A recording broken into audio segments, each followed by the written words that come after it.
This is a Step Beyond the Fire podcast. My name is Cully. I'm a land manager and a wildlife biologist here in my home state of Florida. I invite you to join me on a journey as I seek to document the little-known stories told by those who use fire for the benefit of the land, also known as prescribed fire. So come on, let's head into the field and meet the people where the flame ends and new life begins.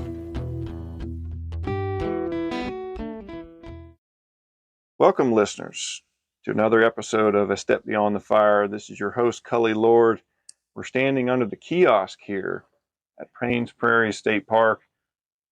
And I'm with a new friend of mine named Joe Guthire. Joe Guthire is a wildlife biologist, currently serving as the director for the Predator-Prey Research Program at Archbold Biological Station. Joe has had a big impact on conservation in Florida, having been involved in the creation of the Florida Wildlife Corridor Foundation, which works to highlight the importance of a 16 million acre corridor through Florida. His current research is to help us better understand more wider ranging species, such as the Florida black bear and the Florida panther, as well as the food, cover, water, and space that they need to survive. Welcome, Joe. Thanks, Cully. This is great. It's a little foggy morning. I was a little worried that the roads were going to be slowed down on the way here this morning. So, Not well. I feel like it's a perfect setting to do this type of thing. It's really kind of even if it's not quiet, we can kind of hear the birds calling and stuff. It's not that quiet, but it feels nice and calm. Yeah, kind of standing here in the hammock. Well, we're in a beautiful location here. The state park has this great trail system, and we're going to take a walk today and talk about some really great things that you've been doing over the last decade or more. We're interested to hear about that. You're the first famous person that we've had on this show. I'm a little uncomfortable with that designation. World famous. But no, in all seriousness, though, I have read about your work over the last 10 or 15 years. A lot of interesting projects happening. So let's first start with, can you tell me a little bit more about yourself, really, and how you became a wildlife biologist? Sure. Sure, we can talk about that. I'm originally from Kentucky, and my path through my early life and my education, formal education, is a kind of a non-traditional one for a person who ended up working as a wildlife biologist. I grew up in Henry County, Kentucky, which is a super rural area. It's known for producing tobacco and dairy farms. And are you a tobacco guy? You like tobacco? I'm not a tobacco user, but my family were on my dad's side were well-known tobacco producers, and before the Great Depression, were a prominent family for growing hemp in Kentucky. No kidding. And all of the farm that was kind of the anchor of the family back then went away in the Great Depression. But we ended up, my dad settled in the county next to, in Henry County, which is the next door county to Shelby County, which is where he grew up, and our family had kind of traditionally been based. And found a little, 67 acre piece of woods right down in the Kentucky River Valley. The Kentucky River flows through eastern Henry County and actually flows north to the Ohio River, which then kind of forms the boundary. The Ohio River forms the boundary between Kentucky and Indiana and Ohio, and flows west to the Mississippi. And for my early life, I was, my entire kind of everything I was interested in from the beginning was outdoors. So, at a lot of neat places up there. That's a beautiful part of the country. Yes, I'm just so lucky that I was given this kind of upbringing by my parents, It was really kind of classic child, kind of running around in the creeks and the woods on my own, kind of independent, with a little 22 rifle, single shot 22 rifle. By the time I was 6 or 7, I was drawn to the woods, drawn to the creeks right away. And as I grew, I learned that I cared very much about it, so much so that I wanted to write and wanted to be able to kind of talk about the outdoors and the animals and the plants and those kinds of things from an early age. I was very into storytelling. Awesome. Yeah, and so I'm making a long story out of what's not that complicated. Okay. But well, the storytelling part of things is, I feel like that's how we most connect with the people, most connect with the outdoors, and learning through unique experiences, and that's kind of what we're doing here. Absolutely. So I came along really wanting to be a writer. Through high school, I kind of identified that was my strength, was ability to capture the emotion and feelings of being outdoors, interacting with the land, hunting and fishing. Those were my primary pursuits, through high school. I spent a lot of years in high school also just, obsessively pursuing any kind of athletic pursuit that I could. I suspect you're an athlete. When I first saw you, I was like, man, this dude, he's pretty stout. Well, it was for one athlete talking to another. I know we share that. We share that in common. I thought at an early age, I also thought, man, I'm going to be in the Baseball Hall of Fame.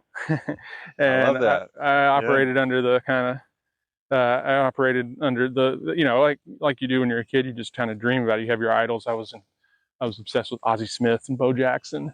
Bo was I love those stories of Bo, seeing all that stuff. And so I was so baseball, basketball, football, and eventually became kind of, okay, baseball is gonna be the thing. And then I realized that, oh, man, everyone's bigger and faster now than they caught up to me and bypassed me. And this baseball thing isn't quite working out, and basketball never really worked out. I had a court, but it was just gravel, playing in the driveway. So I never really developed the skill levels in those sports. But eventually I found my way to football, and I also found my way to track, kind of in a related sport. What was your track? I was a hurdler. What was your specialty? Oh, hurdling. Yeah. That's tough, man. That is a track in and of itself is like, it's a team sport, but it's also very individualistic. So you sort of, you're on your own. I love the way those two sports kind of interacted. My pursuit of those sports continued all the way through college, and shaped me in a lot of ways. So you're on the field and you're in the woods. Yep. And you've got that the outdoor component, basically the theme for your life. Well, you're telling a pretty similar story to my own too, so I can identify with that, definitely.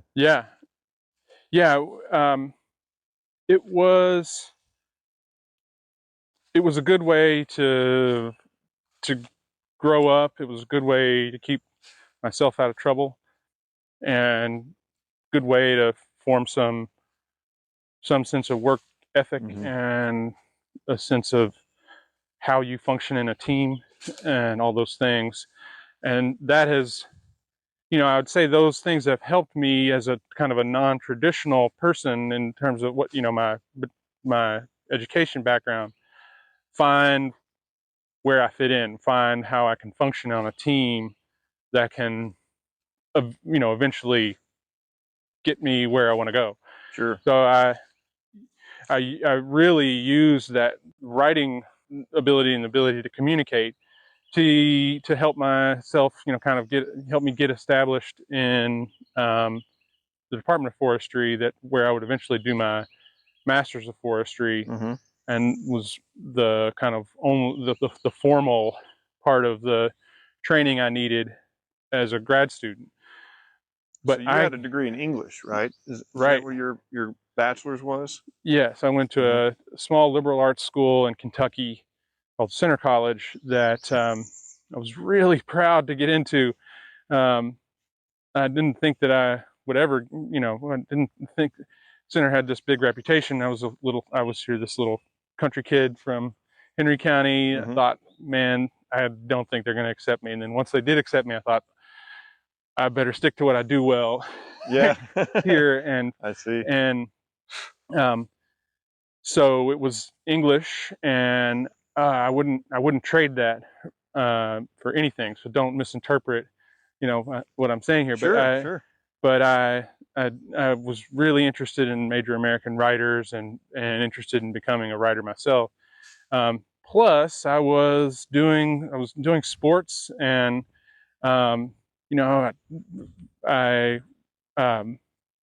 was really engaged in kind of the social scene at college, and all of that was so fun and so immediately at hand all the time that I didn't spend a whole lot of time, and this is probably a theme for most of my life, is I didn't spend a whole lot of time thinking about what was after college. And this is a big downfall for me, in a way, where a lot of my colleagues were preparing themselves for med school or law school, things beyond college. I was more of a kind of, let's see where things go. Banking on the fact that I'd gone to this fancy school and and that we could figure it out. But it was really out west, and again, our storylines are paralleling each other a little bit. I listened to your story a bit about kind of your initial steps into the field and going to Montana, and I went to the best is the West, or the West is the best. Right. I flip-flop that. Right. So during the summers, my junior year of college, and after graduation, I found a little toehold in Jackson Hole in Wyoming with a dude ranch there as a rafting guide. In Grand Teton National Park. And this wasn't that's awesome. This wasn't whitewater. I was kind of an interpretive guide. That was, looking back, that was important to me because I needed to kind of know the natural history of things. And it was in that job that I realized I'm really drawn to this, and I'm very, very much want to communicate to the patrons and the people that come to the park how these natural systems work. I'm out there surrounded by by biologists and foresters and wildlife managers, and going, man, I didn't even think in these 4 years of college that there were fields actually do this. There's whole scholarly fields devoted to the training here. And that's not that the school that I went to didn't present the opportunities to get that training, but it was a liberal arts school. And so they focused more on kind of teaching you how to think and how to communicate, and critically, how to think critically. At that point, I thought, okay, this is what I'm doing now, and I'm gonna. So you have this aha moment where you're out west, you're interacting with these folks that are doing this for a living. Yeah. You decide that, because the English background, I think that would serve anybody well in any field for that matter, because communication and being able to articulate stuff and put it in a way that people can relate to, that's gold. It was. The aha moment for me was kind of like, okay, I'm 22. Nobody actually cares at all where I went to school. No one cares what I have to say at this point because I don't know anything. I don't have any expertise. I don't have, I'm not a wonderkind like romantic writer or poet or anything like that. I'm going to have some platform and some expertise for anybody to care at all what I have to say. Yeah. And I think that the route to that most compels me is wildlife and conservation. And so I made my way back to Kentucky and began trying to work my way in the nearest land grant school, which was the University of Kentucky. And that's where the kind of adventure as a budding wildlife biologist really began. There's a lot of classes to catch up with there, from going from the English major to the wildlife major. Yes, there was. There's a lot of catching up to do, so that took a few years, took a little while. It did, and I was very lucky that I had my family around me, that I had some friends in Lexington, and that I could kind of hold down enough small jobs to pay my own way to take those classes, because it was all post-baccalaureate. And that wasn't in a degree. I wasn't in pursuit of a degree, but I was in pursuit of enough training, formal training, to let me get by, really trying to build relationships with faculty in the department and graduate students, where I could begin to get some hands-on training and in the field jobs.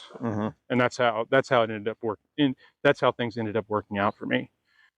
I was really fortunate to meet a man who would become my mentor and the person who ultimately, kind of assigned me to jobs in Florida that led me to this point. And that was Dave Maehr. He was the professor of conservation biology at the Department of Forestry at the University of Kentucky.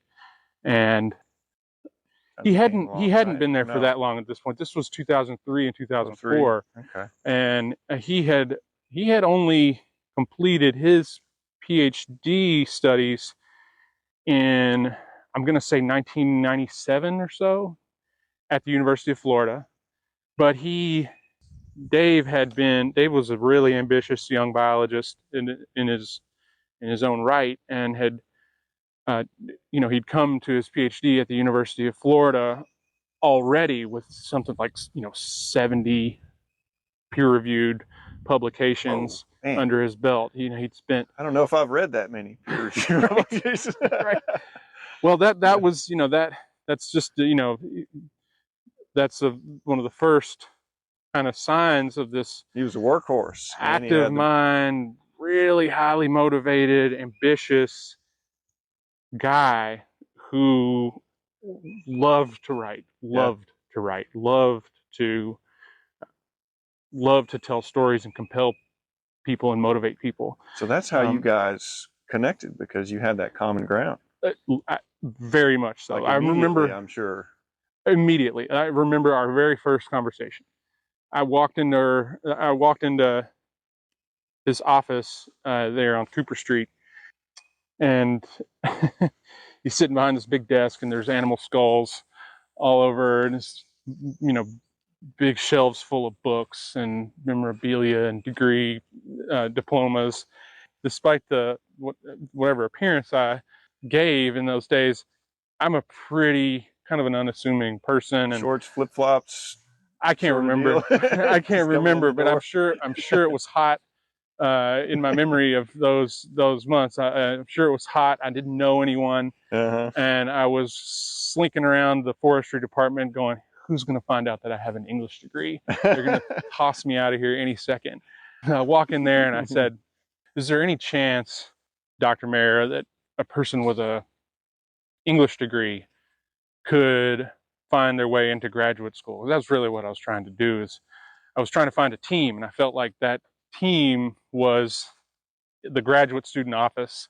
There was a community of graduate students who could kind of help mentor each other. And so I said this, and he looks across me, he had this real piercing blue gaze, And he said, leaned back in his chair and he said, well, can you write worth a shit? And I immediately loosened up and I said, that's the one thing I can do. And he was like, all right, well then I can teach you the rest. I love that. Sorry for the purple language there, but no, that's great. It was this immediate, your guard went down and you guys, that was Dave. That's when it all began. That was Dave too. You know, that was just really blunt, cut to the chase, get you to kind of drop your guard around him. He was good at that.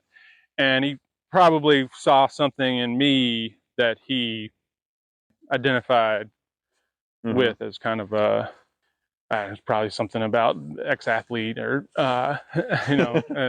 he knew early on that I cared about the writing, storytelling. So that's where it began. I eventually you get connected with Dave, and then you go through your curriculum, and you guys begin. He kind of gets you on board with the black bear research. Right. Is that right? Yes. I started out as just volunteering as a technician for one of his graduate students at the time. Another person that had University of Florida roots named Patricia Hartman.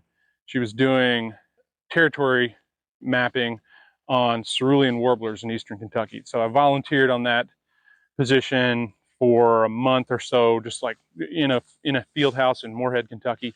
And they said, okay, this guy's got, this guy learns quick. He's very observant, whatever. And there was a lot of turnover on the different graduate students' tech teams. And so there was a paid position that opened up with a different grad student who was working on golden wing warblers and blue wing warblers, Laura Patton.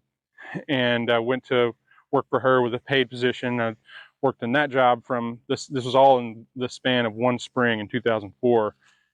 Worked on the golden wing project, getting paid from like May until July. And in July, Dave offered me the opportunity to do technician work here in Florida on the black bear project he had just launched based at Archibald Biological Station. And so that was 2004. That's 19 years ago. That's a long... Doesn't feel like it was that long ago. It doesn't, but for me, it's kind of like a whole... That's when it all began, though, for you, this life trajectory that you're on now. Absolutely. So I came to Florida. I didn't know anything about what I was getting into. I'd seen a couple of his prior grad students talk about their bear work in Florida that they'd done at Chassahowitzka. And I knew Dave mainly knew Dave because during that volunteer job, I had picked up his book about the Florida panther. It's called The Florida Panther, Life and Death of a Vanishing Carnivore.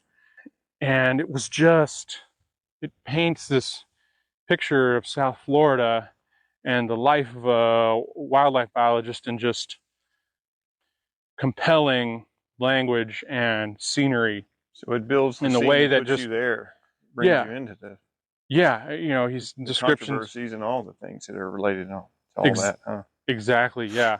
And I'm reading these descriptions of net gunning white-tailed deer in the Everglades out of a helicopter. I was going to say, I think they do that out of a helicopter. Helicopter right? Keeps coming back in your episodes here. It does for all the right reasons, I guess.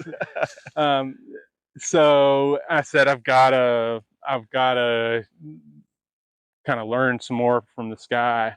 He had legions of grad students who I think were also compelled by Dave's, this charismatic, complicated figure that was an celebrated expert in his field. And so, I was drawn to that, and he embraced what I could do as a field worker and a country kid who knew his way around in the woods, began to work out. And so I went to Archibald, and at this point, Cully, I really still wasn't thinking like I'm going to be a biologist. I was still actually thinking I need to know enough and be around the folks in this world enough to be able to write interestingly about it. But once I got to Archbold, I thought, whoa, this is really a whole community of extremely accomplished, very sophisticated, skilled naturalists and ecologists who are doing long-term research, which is a new idea to me. And so it was at that point that I thought, okay, in order to be able to hang around with this crowd of people, I'm going to need to kind of get a degree. And, I'll still be just this kind of English nerd, but, then I'll have some credentials that'll at least maybe I'll get to hang around a little longer. So that's where things began to get serious.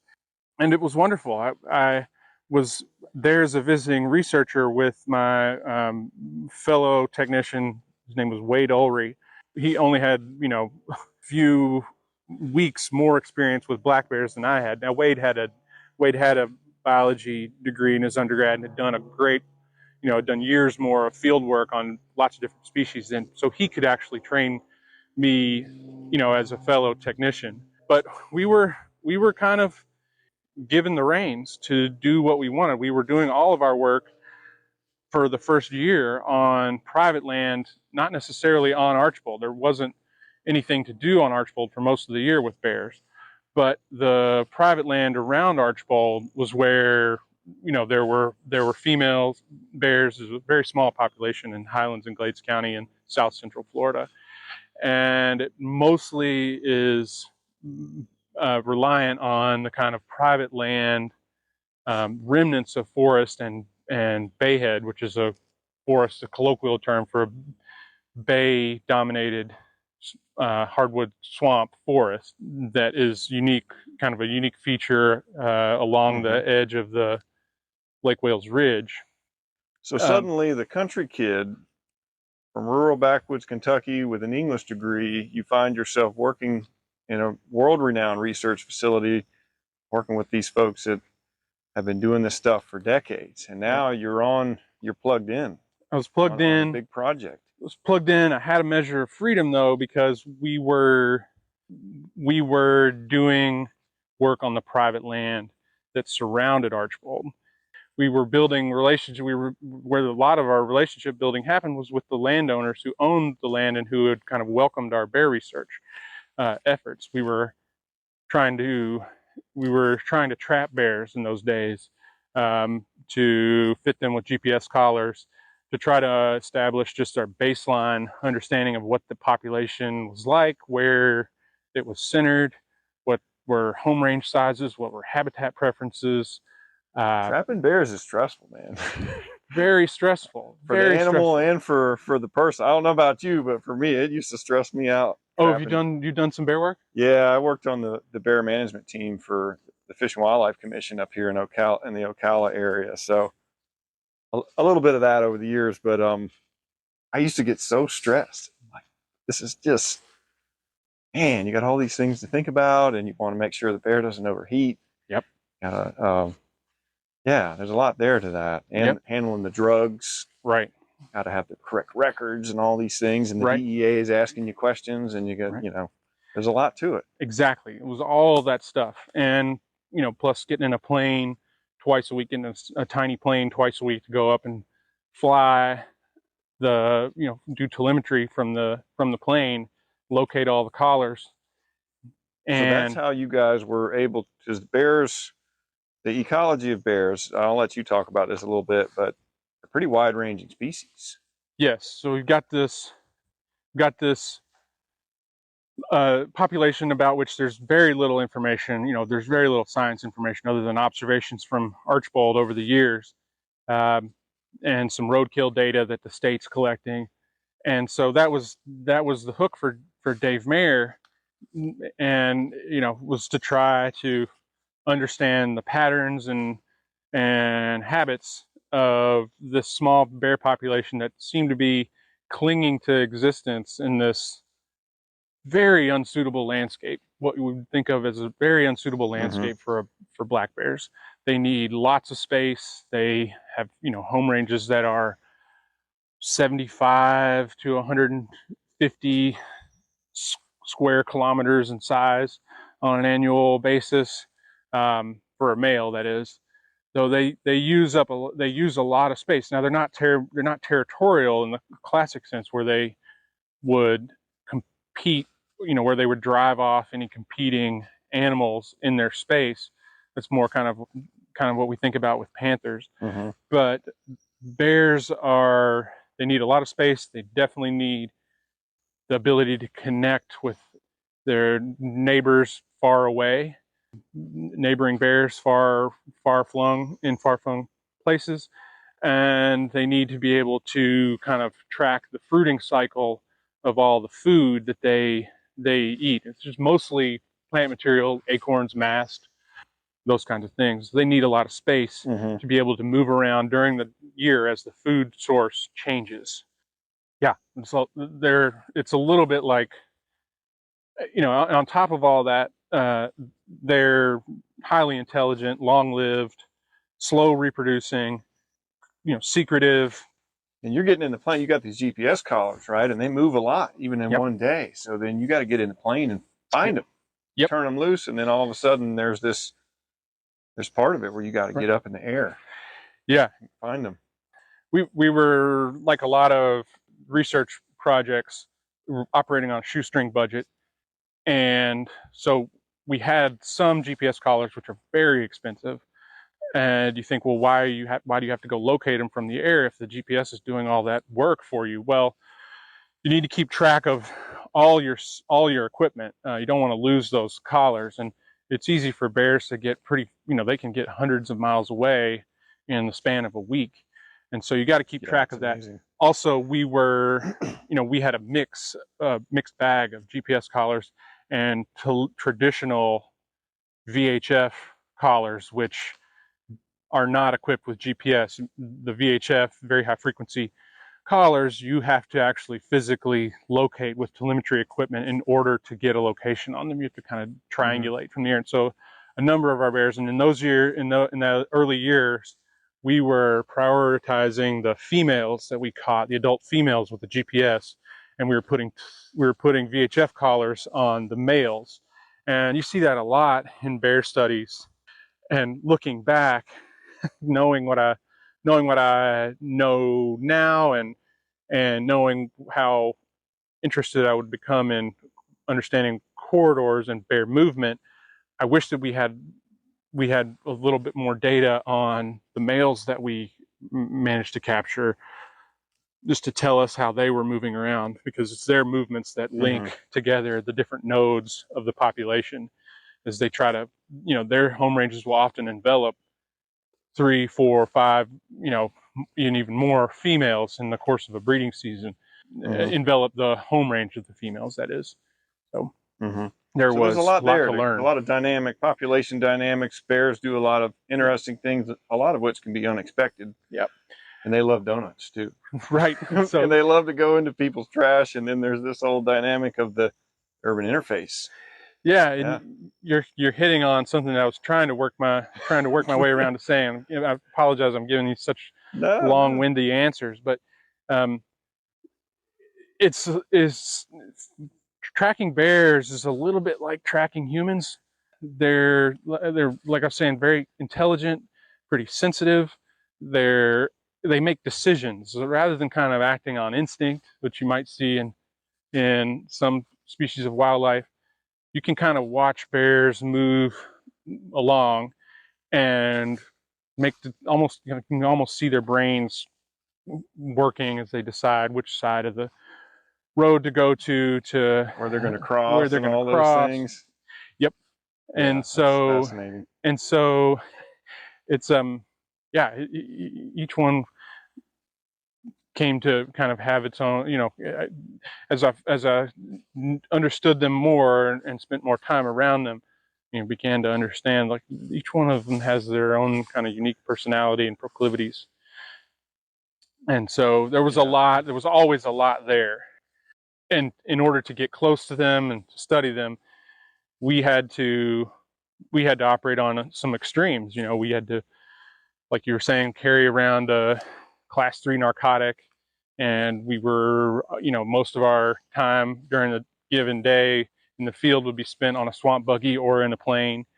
And once they get caught, they probably recognize that plane. Yeah. They probably knew the sound of the plane. Said, "Oh, here he comes again." They definitely knew. Skedaddle. They definitely knew our swamp buggies. And they knew the buggies. Yep. Because you catch them one time, and then they know. Then they know. And some of them didn't care. For some of them, the donuts were enough of a enticing enough. Kettle corn works really well too. Oh, I never used that one. That's a good one. But yeah, really, really sweet, oily, kind of smelly stuff were the preferred baits. Mm-hmm. So they get their fill, and all right, go ahead and do your thing, and I'll see you next time. Yeah, go ahead, Doc. Stick me. Yeah. So we had some trap. We did have some trap happy bears. So Dave is directing your research, and you're checking in with him, and you've got your project that you're writing and documenting and getting your data analyzed, which is a whole big thing in and of itself. Take like a whole course on just how to do that. Yeah. So the project is underway. You're down in Archbold. You're learning a lot. So what happens then? Is this?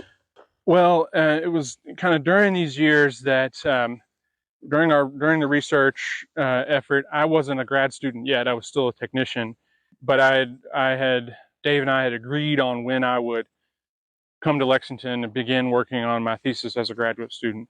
Summer 2006, and I met a fellow who I became really close with pretty quickly. We had a lot of the same interests. His name was Carlton Ward, and now he's famous. A lot of your listeners. He's a famous guy these days too. Yes, he is, and kind of his fame grows by the day. Carlton and I immediately fell in and were thick as thieves because he was using his camera.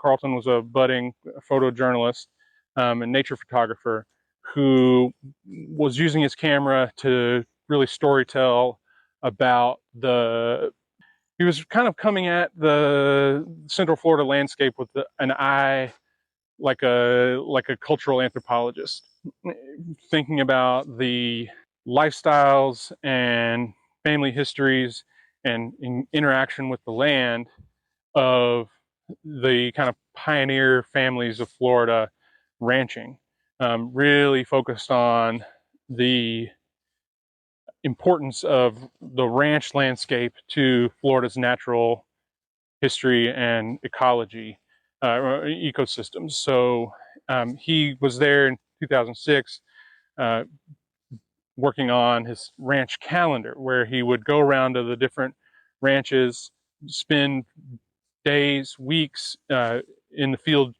documenting the ranching culture at some of the large, kind of family ranches in South and Central Florida. On those calendars, by the way, the first episode I talked about growing up and down in that area, and my best pal back then, his father is on one of those calendars, working cows in the landscape, doing their thing. I heard I heard you talk about the Limestone Ranch. Carlton and I have that connection. Yeah. That's his territory down there too. That's his territory, right outside of Ona and kind of Arcadia. Yeah. And Wauchula. It's all that's that's where his family ranch is. And there's quite a few bears down around there for the most part. I mean, they travel through there. They do travel in the Peace River corridor. The Peace River Valley, yeah. And there's not a, knowing what I know now, there's not a resident bear population there, or there wasn't at the time when I was doing our research for the University of Kentucky. But certainly some of our bears made it over into the Peace River corridor and tried to use it to travel.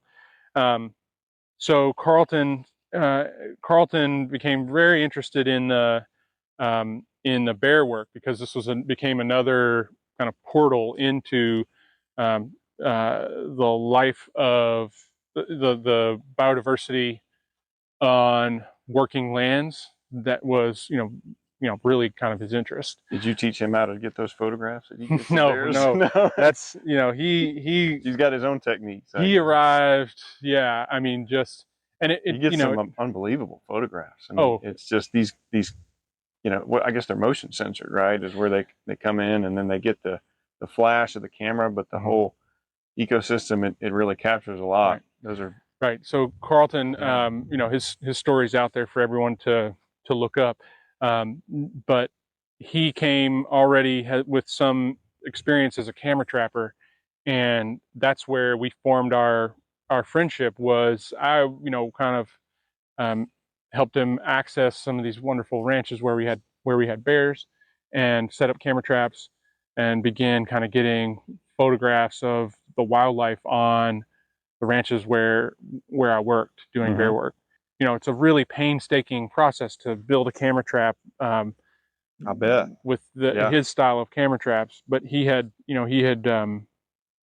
dialed it in for himself and had all these incredible skills that I was interested in, that were resulted in just amazing photography that ultimately ended up helping us tell the story. The first big accomplishment was we had a front page story, and at that time it was the St. Pete Times. It's now the Tampa Bay Times, but we had a story about ranches and conservation with Carlton's photographs in it back in 2006. And so right then I knew, okay, there's an ability to kind of communicate to hi. You got some folks on the trail passing by. Yeah. But I knew then that there was the ability to kind of tell the story to a wider audience with this work we're doing. So the two of you team up, and you guys are become good friends right off the bat, and you're working, you're heading the same direction in life, really, in a lot of ways. In a lot of ways. Carlton was trying to finish up his master's at University of Florida at the time in journalism. He had done a book already on his work in Western Africa and Gabon, and I was heading to grad school. But the two of us together were very focused on the role of private lands in conserving biodiversity in South Florida. That fit well with what Dave had kind of carved out as his area of work as my grad school mentor. So, we all kind of stars sort of aligned there. Yeah, we kind of aligned in our interests. I introduced Carlton and Dave. They continued to work together for a couple of years, and I was in grad school, but would come down during the summers to do work in the field. And Dave was down here too. So it was as early as 2006 that Carlton and I began talking about this idea of a Florida wildlife corridor, where there would be a connected network of reserves, spanning the state. And there was quite a lot of science that formed the foundation for this concept. Well, the concept is not new necessarily. Not at all. It's been talked about since the 30s, roughly. And then so that we get to this point in time where, and Carlton had this idea that, hey, maybe we need to galvanize everybody, get everybody together. Right. Yeah. If you had to point to real tipping points in the history of conservation in Florida and the genesis of the Florida Wildlife Corridor, it connects to the University of Florida, unsurprisingly. There's no getting around the fact that looking at the role the University of Florida has played in statewide conservation. So there was a PhD student who was a contemporary of Dave's named Reed Noss at University of Florida, working under Dr. Larry Harris there. And Reed and Larry together, with really Reed as the champion, created the first maps and the first concepts. Those were hand drawn back in those days, right? Yeah, Mylar. There was no GIS programming, none of that. They did they did it by hand. Yeah, and they did a good job too. I mean, they followed the Peace River Valley and all these unique watersheds, and that was really the main. The bones of it were there, The bones of it were there and visible to Reed and his imagination. but not really. Maybe that's unfair to call it his imagination, but the connections were apparent The to light him. bulb went on, and they made that connection. And so, he talks about, he's told us about, working in his basement, designing the first Mylar maps in the 80s and 90s that eventually became, publications, and then influenced led to the creation of the Save Our Rivers campaign, P2000, eventually Florida Forever in 2000. These are some of our most effective funding tools for getting more conservation and beginning to fill in the gaps in what we'd eventually call the Florida Wildlife Corridor. Really, the underlying science modeling there that is the part that that Reed gave birth to, is called the Florida Ecological Greenways Network. My friend Tom Hochter maintains and updates the Florida Ecological Greenways Network to this day. And basically the Florida Wildlife Corridor is comprised of the top 3 priority levels in the Florida Ecological Greenways Network. And so early, that was 2006, and Carlton and I were thinking about that work and introducing Carlton to Tom Hochter, and he was already, pretty networked with a lot of the conservation organizations in the state, like the Nature Conservancy, people like Richard Hilsenbeck and George Wilson, and I'm naming a lot of names that might not ring a bell for some of your listeners, but it might ring a bell for some of the listeners who have been in this field for a while. These are just some of the best naturalists our state has had. They knew the layout of the state just like the back of their hands. They knew what habitats were where, and who owned what land, and what was going on at the county and local level in every corner of the state. And so it was really with Tom Hochter and Richard Hilsenbeck at the Nature Conservancy, and man, I could go down a long list of people who have worked on this. People involved in there. Yeah. Larry Harris was still alive then, so he had, and Carlton's experience in Africa had led him to think, we can, with good imagery and storytelling, people that can communicate, we can really influence the political leadership in the state to do something. That's about a big part of it. Yeah, getting them into that and getting them out into the field and seeing what's there too. Yeah. Right. Yeah. He has a great ability to do that. No doubt. Yeah, he has an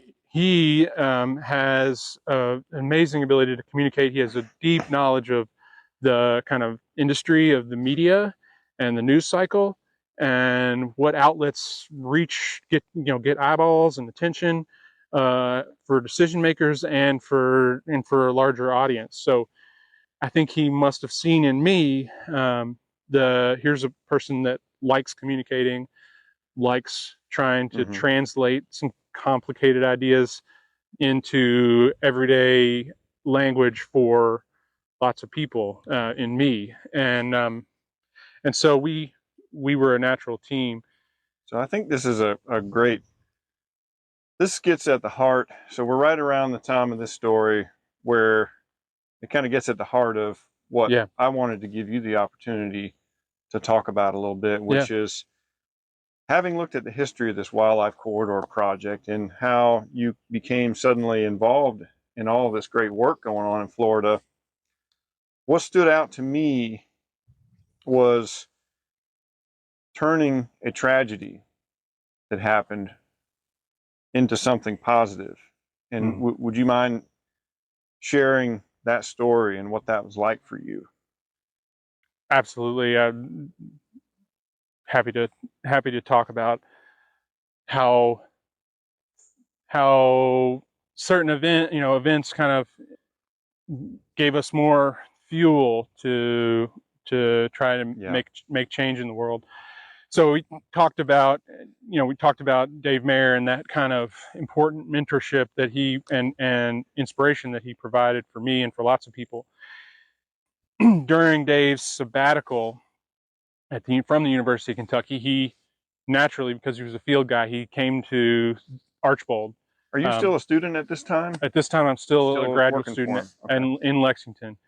And he took a sabbatical. He was working on a book on the black bear that would kind of capture all of his experience studying the American black bear, from Florida to Kentucky to even to central Mexico. And so he came to Archbold to do field work and hammer out his book. And it was during this period in the summer 2008, Dave would do a little bit of field work. He had another technician with him at the time. I was in Lexington, and there was, came early summer 2008. One of our male bears had a collar on it that had hit we could program the collars to fall off when we wanted them. So we had one of these collars that we suspected had fallen off.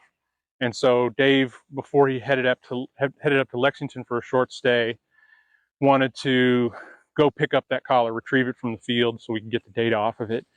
And so he arranged with one of the very key landowners and both of our best friends, a citrus grower named Mason Smoak, comes from a well-known, long-established agricultural family there in Lake Placid, Florida, the Smoak family. Mason was also a pilot. He was a young guy, he was 33 at the time. And Mason had volunteered his plane for years on our project. So once a week, getting up in his little Piper Cub, going and flying the bears, locating them all. And then he would also, use those trips up to go and kind of check on his groves, see how the work was going in his groves. A really handy tool. On the return to the little Placid Lakes airport that day, after I guess they had probably found the collar from the air, the plan was to find the collar from the air, then Dave would go, would get a fix, and then go on the ground afterwards, find and pick up the collar. They flew back to the Placid Lakes airport and crashed at the airport, and it killed both of them. So just in the blink of an eye, very good friend. Your life was turned upside down. And my mentor were taken away. It was just a devastating blow to so many people. Mason, you could write books about him alone, was this, future. He was already a prominent leader in the agriculture industry and the citrus industry, especially. There was no limit to where his career would have led him and his life would have led him. And his loss is still felt around in Lake Placid. Well, there's a Mason Smoak Foundation, I think, that was created after his time. Yep. Too, right? Yeah. Yeah. And so these two massive personalities were just yanked away in the blink of an eye, and threw everything into chaos, from the research perspective, all of Dave's graduate students, his collaborators, all of his past mentees, people at the Department of Forestry. All of this was, shattered. And for me personally, there was a window in there where it was strange to kind of be a member of this, like I was connected with the project and very connected with his family. And there was a time window in there where it was kind of, I was in the drama of the event and couldn't, really process what was the importance of what had just happened. But I remember one conversation the night of his death, where I was in Lexington trying to just get a grip on what was happening. And Carlton called me, and I remember our discussion turning to, we've got to tell the story. We have to tell the story of this landscape and these people like Mason Smoak and his family, and the people like Dave who are so focused on conservation of these wide-ranging species. We've got to tell the story now, talking about the Florida Wildlife Corridor. And I'll never forget that moment.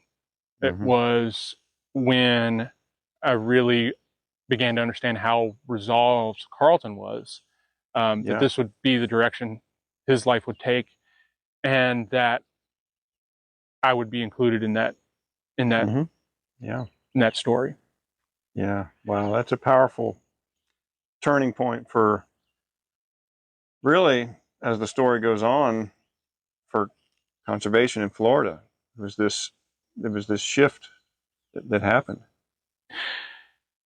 It was, honestly, thinking back to then where we were, and then flashing forward to where we are today, I still can't believe the progress that and the impact that we had. And I'm not trying to, pat myself on the back. I'm just fortunate that there were so many people around. I was in the company of so many people around me who were much smarter than me and had so many skill sets and so many connections, and could elevate the story in the way that they have. Carlton, my friend Mallory Dennett at the Florida Wildlife Corridor Foundation, mentors like Tom Hochter and Larry Harris, and I could spend all day talking about all the people who have helped move the Florida Wildlife Corridor idea into the space where it now lives, which is that it's legislatively recognized.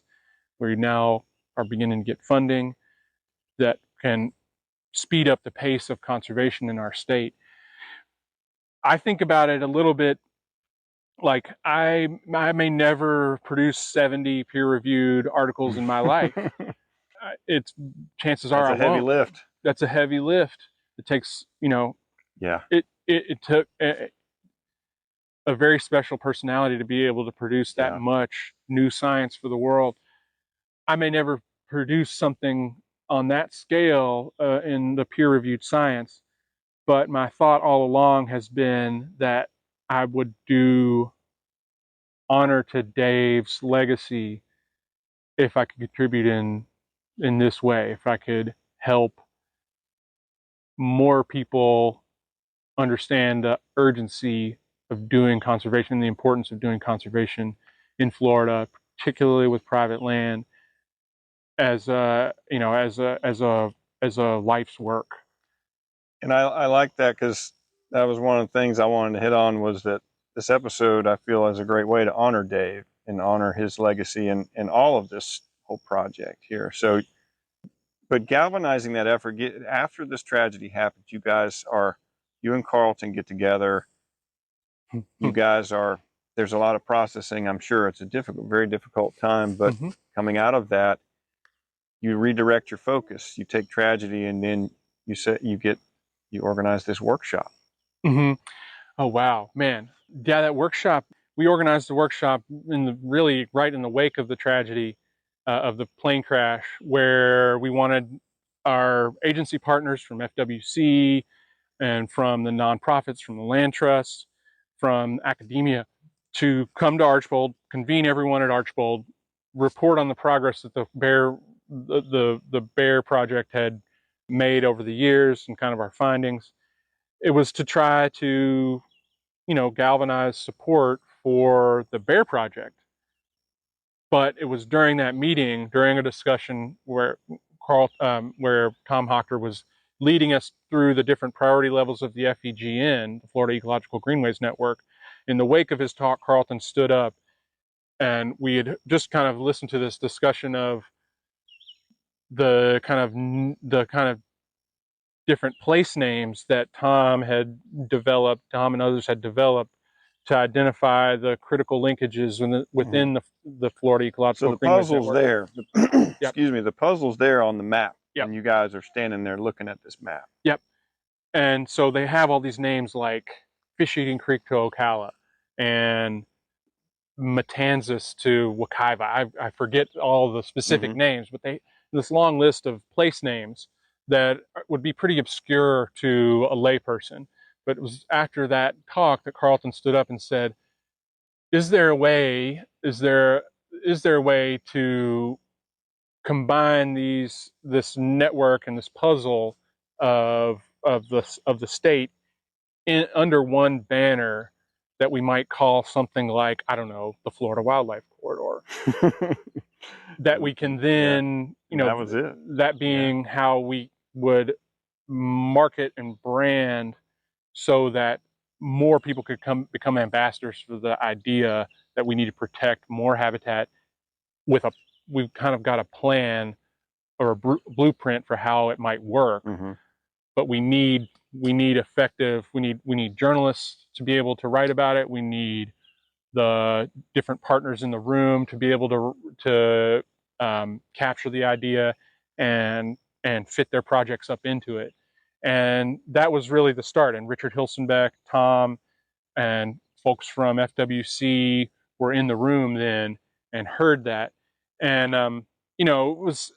it had some importance to me at the time, but even then, I remained kind of skeptical that we could pull off his vision and get all those folks to the table and get everybody there under one common goal. That's a hard thing to do. And the hardest hill to climb, I thought at the time, would be to get landowners who make their living from the land in this corridor to embrace this idea, from all the way from Pensacola on the Panhandle to Jacksonville, and from and from Everglades National Park to the Okefenokee Swamp in North Florida.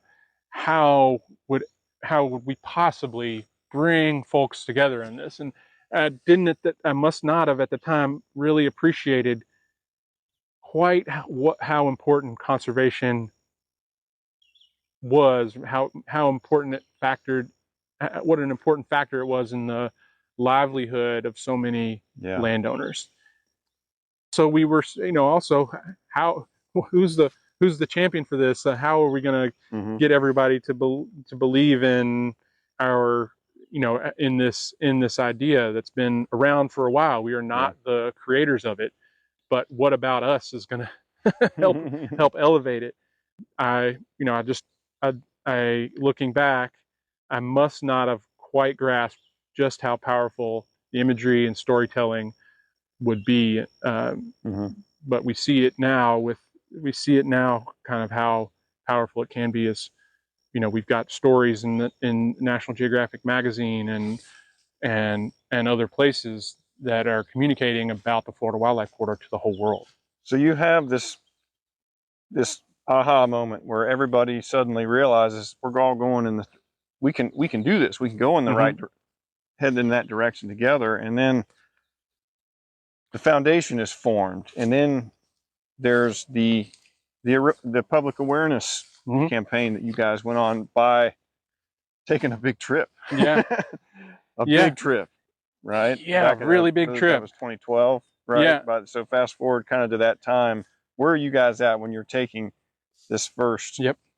Well, all along, it had been Carlton's vision that we would execute a series of expeditions, human-powered expeditions through the state, traveling the corridor, this putative theoretical corridor, mimicking the way that a bear or panther might connect disparate chunks of conservation land. That had always been kind of the central piece of this campaign Carlton imagined. And he knew that a guy like me would jump at that opportunity and he pictured us as the travelers, kind of moving through the corridor with his photography and my writing being the output that the public would see and that would go in the newspapers.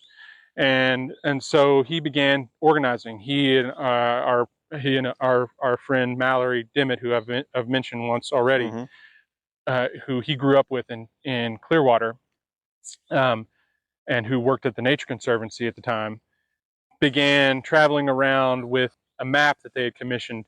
They had taken Tom's model of the Florida Ecological Greenways Network and handed it to this map artist, Mike Regan, and they commissioned a painting. Mike's work is is visible in all kinds of outlets like the Smithsonian or Audubon magazine. You see it a lot.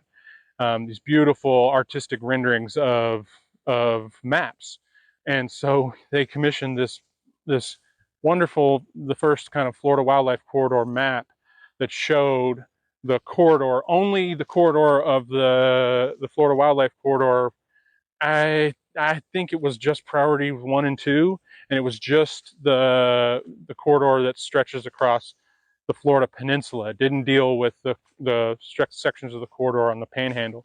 They took this map and began traveling around to meet with the political leadership in the state and the land trusts, and asking kind of for the blessing of folks who had some say. These were, Adam Putnam at the time, who had recently been in the House of Representatives and was, I can't remember if in 2010 he must have been Commissioner of Agriculture. I think he was in that time, right? And clearly a future leader for the state. Incidentally, Adam Putnam was Mason Smoak's roommate at UF for their entire time at the University of Florida. Wow, so they're super close friends, and I'd met Adam and knew him through Mason a little bit.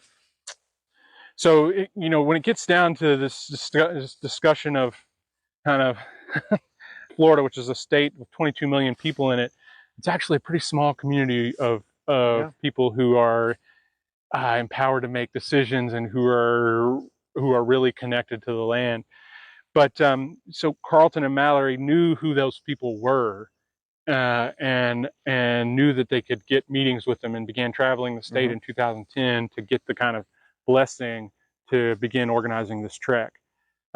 Mallory was living in Colorado at the time. I was in Kentucky at the time, but I was getting regular calls from Carlton kind of saying, I'm doing this, I'm meeting with so-and-so. We're lining up support for this expedition. We're putting dates on the calendar. You got to get down here. And I was trying to still finish up my thesis, which in the wake of Dave's death was proving to be a really tall order, just to kind of get through that, kind of give birth, for lack of a better term, to this thing that had become a bit of an albatross for me personally. And so finally at the end of summer in 2011, Carlton convinced me that I wouldn't go hungry. We would have some funding that he could kind of support me if I came down, but that we had to start working on the route plan to do this expedition if we were going to do it. And we had picked early 2012 as the launch date. And some launch dates had already come and gone. A lot to coordinate because people weren't available. Yeah, 1,000-mile. Yeah. So how many days was it again? It was the first expedition was 100 days. 100 days, 1,000 miles. And those, the 100 days was an exact number. Stick to that. The 1,000 miles was was kind of fuzzy. Yeah. But I think we probably did well over 1,000 miles. But we had to kind of map out that route, the detailed route, every single day down to the hour. Before we ever started the expedition, because the expedition was this public-facing thing that we wanted the political leadership and we wanted the landowners to meet them along the way. We had to have all that coordinated before we began. That makes it, now I understand why it took so long. It's not a hike in the woods. It's political leadership and people coming from all different. Yeah. You had to, you could just picture us huddling in his little studio in his house, Carlton's studio in his house in Tampa, and me. I just will never forget clicking that mouse like 100 meters at a time in the sinuous path from Flamingo, which is in the southernmost tip of the state, the southernmost tip of the Everglades, all the way to the Okefenokee National Wildlife Refuge in Georgia, across the state line. And along with that route that we created, we had to know our start and end point of every day. We had to have our place that we would sleep. We had to know any VIPs or dignitaries or landowners or guides who would lead us through each day.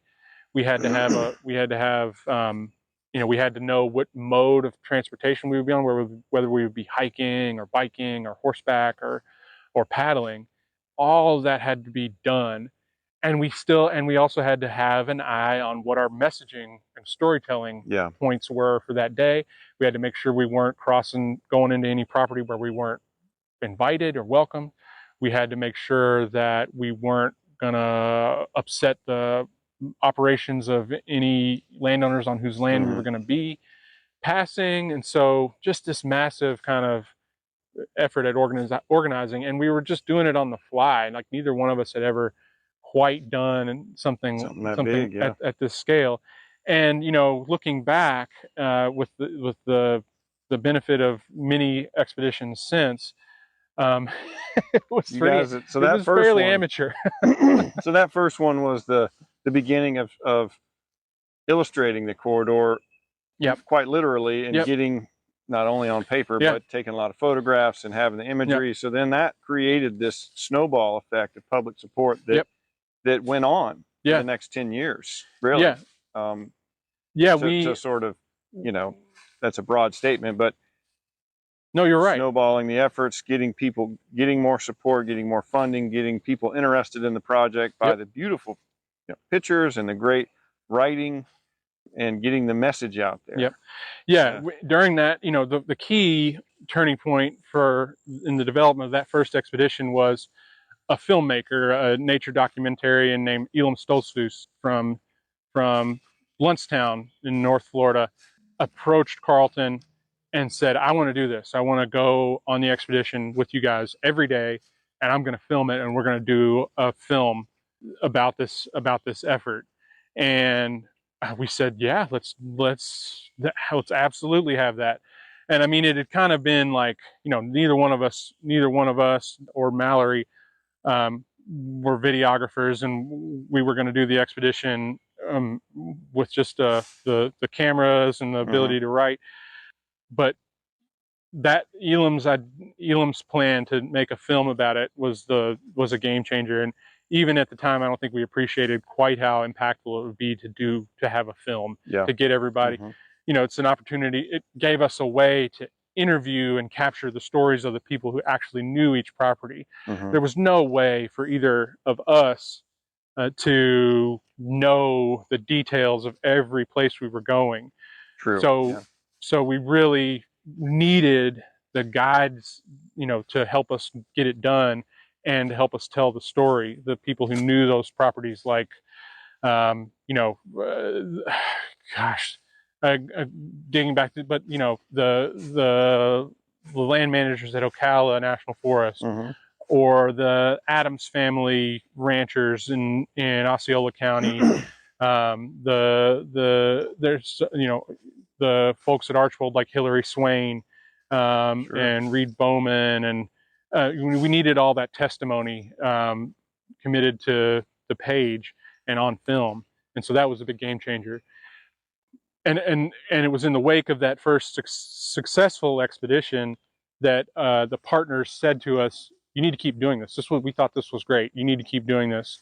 This was again 2012, and we managed to be very present on social media.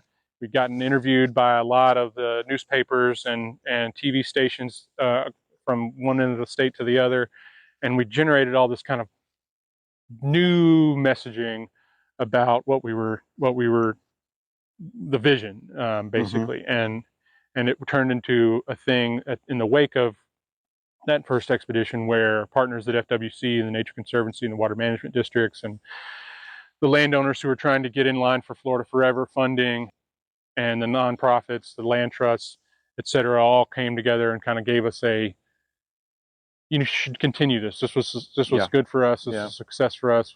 We would like for this to continue if you can find a way. That got the ball rolling, so to speak. The good old sports metaphor, right? Yeah. So that's really how it began. Is that this expedition, the getting the support from people. Here's some owls. Yep. Barred owl. Yeah. We're actually getting close back to the trailhead here. We've been taking a little hike, having a nice morning. The fog looks like it lifted.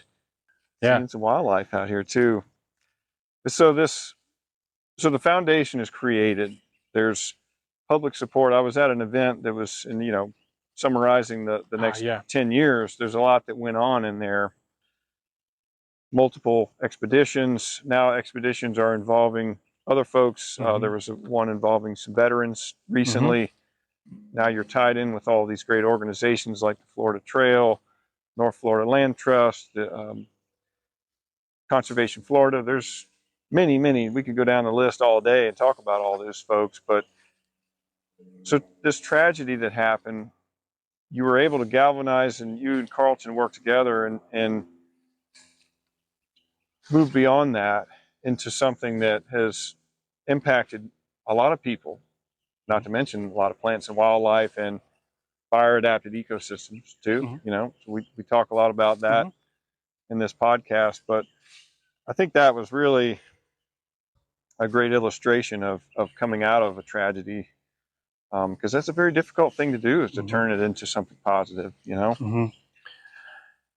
Yes, and I haven't given a much of a detailed answer about the creation of the Florida Wildlife Corridor Foundation, but I wasn't actually a formal creator of that. I've kind of helped organize those first expeditions and participated in the expeditions, but it was Carlton and Mallory working together with the partners at the Nature Conservancy and the University of Florida, and Florida Audubon and Archbold Biological Station, that really kind of put the organizing pieces in place, and kind of created the 501c3 organization that would continue to do the advocacy on behalf of the Florida Wildlife Corridor.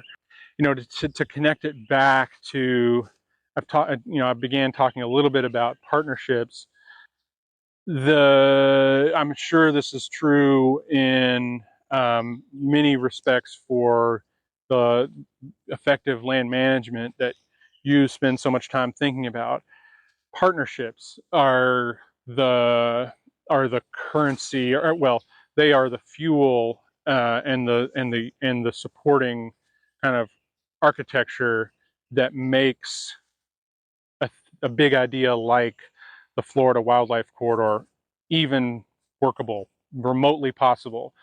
The partnerships have made conservation possible in Florida from the beginning, whether you are thinking about the going way back to the 1930s and the kind of original work of creating the Forest Service reserves that we have in the state, all the way up to current day, where we're trying to form partnerships among the agencies and the land trust community and the landowners and the scientists to be able to prioritize and leverage monies and kind of political will to result in the protection of more habitat. It's those partnerships that have made it all possible. And that's something that, I give such great credit to my friends Carlton and Mallory and Archbold, where I work now, for recognizing this is not some idea that anybody's going to try to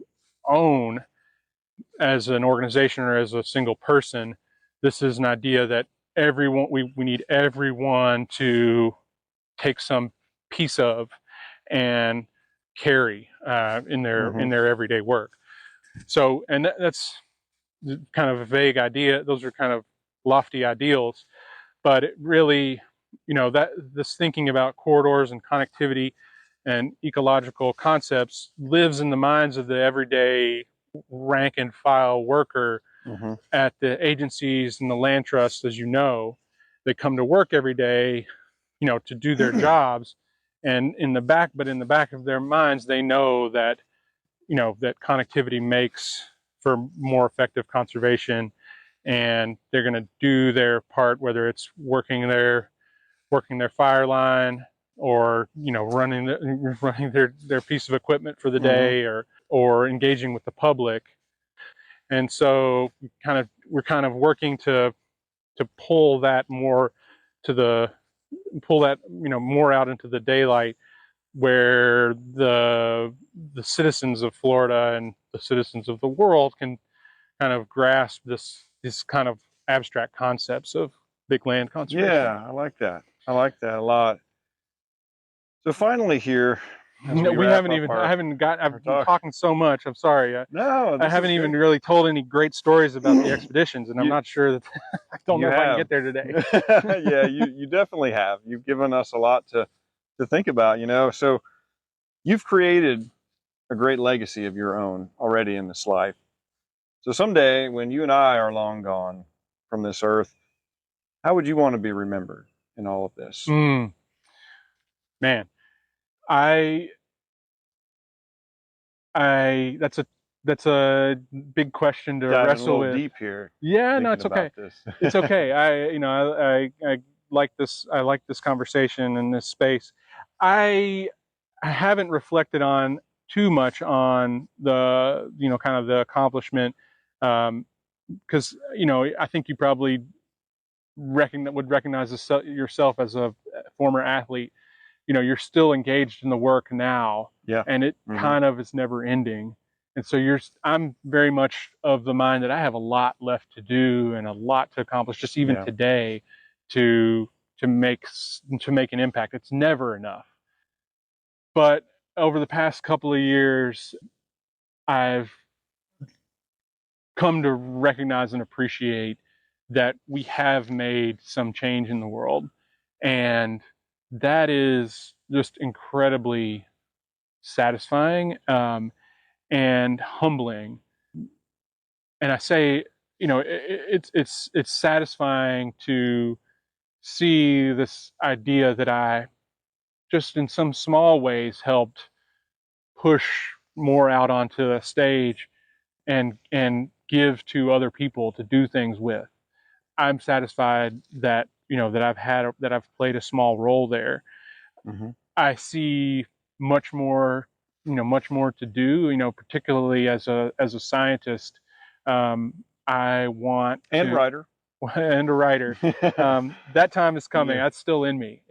I think you can probably tell that I still have hope, have ambition in that regard. So the work has just begun. But the work has just begun, and it'll continue for a while. I want to accomplish a bit more in the science field, and that's why I'm at Archbold now. We would like to, I want to continue to provide science and more information that will help support the campaign on behalf of the Florida Wildlife Corridor. So there's any number of species that we just don't know that much about, that I'm engaged in trying to gather more information on with Archbold. It's something that Archbold is built to do. But in terms of what I might like to have known about me long into the future, I mean, I don't know. I haven't ever thought about that. I am satisfied that this idea is with many people now. It's not my idea, but that we've helped give it a shape and give it stories that carry it beyond our little kind of world, our little industry, if you will, of conservationists and land managers. Fantastic. Yeah, I want to be known. I want to be known as as an effective and generous kind of worker. Just a kind of worker who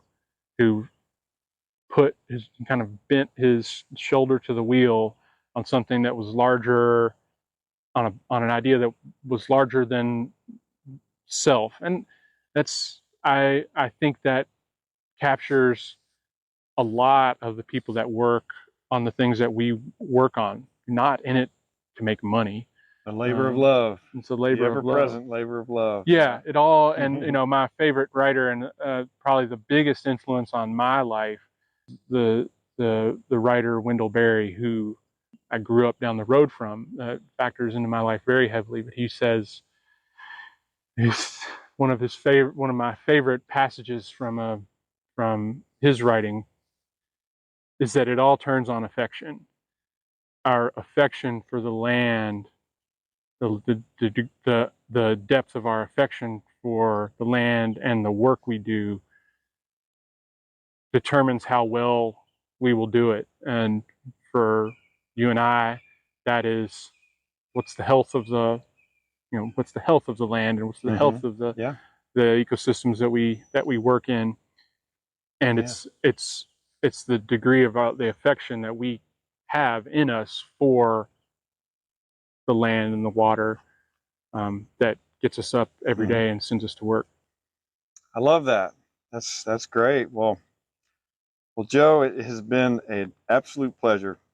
Thank you so much for taking time to speak with us today, and thanks again for leading us in another step beyond the fire. It's been real. It's been fun. It's also been real fun. Thanks, Cully. It's been a real pleasure. Thank you.